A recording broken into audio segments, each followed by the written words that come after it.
Welcome everyone to SMEEA's latest video series entitled Last Week's Board Meeting Tonight, in which I will break down the top 5 moments from each school board meeting only like a few days to a week after it happened. We know that it's really difficult for people, including myself, to watch a 2 to 3 hour school board meeting that goes on until like 10 or 11 o'clock at night. We don't want to deny people that opportunity to be here till 10 or 11 o'clock. So in this series, I will break down the top 5 moments from the recent school board meeting. My name is Jose Rodriguez. I'm an El Camino history teacher, and I'm also the 3rd vice president on the SMEEA exec board. Thank you for joining us on our first episode. So without any further ado, let's dive right into our top 5 moments from last week's school board meeting. Number 5, board meetings will be held for the foreseeable future virtually. Many of us had hoped that these board meetings would be in person. After all, we're in the classroom every day with students, sometimes as many as 30 to 140, 150 kids in a day. So it's not unreasonable for some of us to feel like the school board should also be meeting in person. Some of you noticed last week that the board agenda went out, and included in the agenda was the Santa Barbara County Health Department recommendation for teleconferencing school board meetings. Towards the end of last week's school board meeting, Luke Oliveros took some time to explain the health order and why they were proceeding virtually. And so to continue meeting virtually, the local health officials must recommend social distancing. And I've got a link here, and I've linked to this to the agenda that was on the on this week's meeting. This is the order from Public Health recommending their recommendation to continue to access those the provisions, the flexibility within the Brown Act. Because, you know, we don't have the same level of control that we do over the public. But he also made a comment that was pretty interesting as well, that they're averaging over 300 views for school board meetings, and they typically don't get 300 people at a school board meeting when they meet in person. Also, he noted that when the school board meetings do resume in person, that they might want to consider continuing to live stream, which, by the way, is something that SMEEA has been suggesting to the school board for many years. So we're glad to hear that's something they're finally considering. And I would say, and I didn't bring them, I ran some metrics about the numbers of people that have been logging into our meetings on YouTube. There has not been a meeting where we have had less than 300 people stepping in. And I don't know that we've ever had 300 people in person. So there's some real, just like in you know what we've learned in teaching and learning, there's some real value to what we learned during the pandemic. There's some real value. I think that when and if hopefully we get to the point where we start bringing folks back in, we're still going to want to do some kind of broadcast to the community. Superintendent Luke Oliveros also mentioned that at the next school board meeting, October 27th, they are going to introduce a resolution which will allow them to extend holding virtual meetings for 30 days. So within that 30 days of the first virtual meeting after October 1st, which is 30 days after, and today's our first, so within 30 days, pass a resolution extending the provisions for an additional 30 days. So I don't know if they will continue this every 30 days or if they just believe that after the resolution, they can just meet virtually until they see fit, until they believe that conditions are safe to resume in-person meetings. So we can bring an item to the meeting on the 27th, which would extend that provision for another 30 days. And actually what you read, and if you get a chance to read what I forwarded to you, CSBA has actually backed up and said, you don't really have to have a resolution either, as long as you've got a concurrence that you want to continue. But I think just to have documentation, we'll use their resolution. So I'll bring that on the 27th. That will open that up for us for that additional 30-day period, if the board is in agreement or in consensus. Number 4, Taylor Elementary's Friday Howl celebrations. Taylor Elementary's principal, Sam Humphrey, gave a wonderful presentation. Students win prizes, they get acknowledgement for good behavior, and they win prizes. There's also raffles. And in this particular presentation, Mr. Humphrey also talked about Taylor Elementary's excellent social media presence. One of their social media platforms, by the way, is run by their students, and he was very keen to point that out. So great work, Taylor Elementary School. Thanks for keeping us informed via social media. And I'll be curious to see how many other principals will take on howls. Maybe there'll be barks or dolphin squeaks or falcon, whatever sound falcons make. Number 3, public comments. So again, many of us had anticipated being at the school board meeting in person because we have a lot to say. But instead, public comments were limited to statements that were read aloud by Superintendent Luke Ontiveros, though some people were able to join the Zoom call as a panelist. Actually, we had a parent do just that. I've emailed the board in relates to an accident that had occurred recently at our nearby school street. It's very alarming to find out that that our school is very poor on crossing guards, very poor on staffing. He also expressed frustration with some parents who maybe aren't being very careful when they're dropping their students off, some fights occurring in front of the school, and really pointing out that some of our students maybe need to be retrained in how to cross the streets because they're not looking both ways, they're on their phone, darting across the street between cars.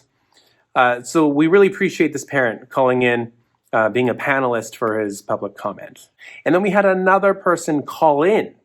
That was Mr. John Raymond, who we all miss. If you're a school board regular, you'll remember John Raymond. I want to thank you for giving me the opportunity to talk tonight. It's been a while. And all I would like to say is in the future is that we can open this up a little further, like for public hearings and that down the road. You know, when you have a public hearing, if we have a question or something, that we'd be able to make comments live instead of submitting it like we have in the past for the last year or so. The teachers at Tommy Kunst came together and they wrote a joint statement expressing their concern about behavior on their campus, and they expressed an interest in perhaps installing outdoor cameras in lieu of having yard duty supervisors. So here's a clip of their letter. It's a concern for our need for supervision, security cameras, and a bully button, similar to the one used by the Santa Maria Joint Union High School District to deter vandalism and promote communication from students about unsafe behaviors they are witnessing or have information about on our junior high campuses. Number 2, the refunding of the general obligation bonds. Now, I am not, like our school board, I am not an accountant. I'm not financially savvy. I don't know all the lingo, all the jargon. So take what I say with a grain of salt. There were a lot of numbers, slides, charts, and graphs in this presentation. Let me just pass it over to Matt Beecher and to the 2 guests he brought on to explain the refunding of the general obligation bonds. The goal of this refunding is, as always, when like you refinance your home, is to save money. A general obligation bond is an obligation of the taxpayer, right? So it's our community that will reap the benefits from this refunding. And the reason that what this document does is set up options is so that we can have the greatest flexibility to take advantage of market conditions as they present themselves. So if you break it into 3, are your existing debt service, your debt service is your principal and interest payments, your new principal and interest payments, and then the difference. And then that difference is the savings that the taxpayers will be able to achieve. So if you're lost, as I kind of was listening to that, basically they want to refinance the general obligation bonds at a lower rate, which would then save taxpayers money and reduce our debt repayments. Again, I'm not an expert, but that is basically the gist. And part of why we're able to have lower rates is because of our stellar credit rating. The district, we found out today, was confirmed their AA2 general obligation bond rating, which is phenomenal. That's something to be celebrated, and congratulations to Matt and the achievements and your achievements for the financial management of the district. So yeah, great job, Matt Beecher. You're the man. I can barely balance a checkbook. So, all right. And so our number one highlight from last week's school board meeting, the COVID reopening plan update. This was a lengthy presentation, about 45 minutes. It was tag teamed by Deputy Superintendent for Business Services, Matt Beecher, and Superintendent Luke Ontiveros. So in the first part of their presentation, they showed a chart that compared the number of students by grade level who were in independent study and in-person instruction. They also looked at the metrics, the COVID case metrics in Santa Barbara County. And so you see that there was a spike in cases, but then thanks to the indoor masking order put in place August 6th, those cases started to come down. That was in conjunction, of course, with vaccination rates. And then Superintendent Luke Ontiveros was very generous in thanking CSEA President Matt Harris and SMEEA President Jose Segura. Yeah, we meet on this. This is really our continuing topic of conversation, and they've really been support. We sent out several tri-communications. One of the interesting charts that he showed, though, was the breakdown of positive COVID cases among staff and students over the last couple of months. You can see it here. And this is these first two columns I shared at the last meeting, and this is the information that we receive around positive results through that first couple of weeks of school through the 31st of August. And then they also talked about their partnership with Pipeline Medical, Inspire, and Heal 360, which has allowed us to have 4 testing sites and a mobile unit that will travel around the different sites. And you can see the chart will list the sites and the times and the dates that they're available. But these 4 sites and the mobile units will allow students and staff to be tested throughout the week. And in fact, Matt Beecher even shared an example of how quickly and effectively these mobile units can operate in our district. Just today, we had identified case of COVID-19 on a campus, and it was in an AM and PM setting.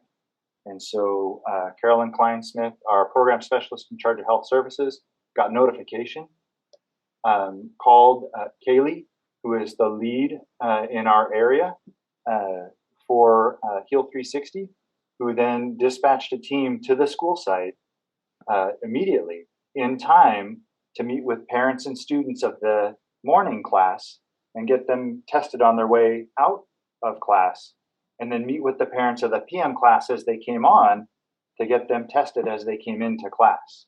And very importantly, this presentation was rounded out with a reminder that there is a vaccination order for all school employees. So we had to report our vaccination status by October 15th. So he ran the numbers for the number of teachers who reported, who've been vaccinated, who will be doing the testing. And then there's a chunk of staff who have not reported anything yet. It's a very small number, though. And Superintendent Ontiveros made it very clear that this is a condition of employment. If you are not vaccinated and don't be tested weekly, then you'll be put on leave without pay. And so those individuals are required to submit weekly testing in lieu of providing evidence of vaccination. So we'll follow up with those results, and individuals that are required to test will be required to test. If they don't test, then there will be follow-up. That becomes a condition of employment by public health order. And individuals who choose not to test, we will, not be allowed to have on campus according to the health order. And so at that point, individuals would be placed on leave without pay until either they get vaccinated or submit to testing. Right? This is a requirement of law that's in place that we have to follow. And again, I want to recognize Matt Harris and Jose. They've really been supportive of this process. We know that at some point in time we're going to come across someone who's going to be adamant against, and it's not an either or. It's you have to or you don't work. So please be smart, be safe, get vaccinated, or at least submit to weekly testing. All right, so those are our top 5 moments from last week's school board meeting. The next few board meetings will be held on October 27th, November 10th, and December 15th. Those are all Wednesdays. Please be sure to submit public comments or at least sign up to be a panelist for the teleconferencing so you can do public comments. Be sure to like this video, subscribe, share it with your colleagues. Thank you for watching. Thank you for staying informed. The struggle continues and we can only get through this together in solidarity. So thank you so much. And now, your moment of Zen. I've heard of some research that essentially was saying that the DARE approach to helping to keep our kids drug-free was not a very effective approach or left a lot of room for improvement. If I can interject, we're kind of getting off of the agenda item. And part of the Brown Act is we would discuss what's on the item. This is just the resolution acknowledging the week of October 23rd as Red Ribbon Week.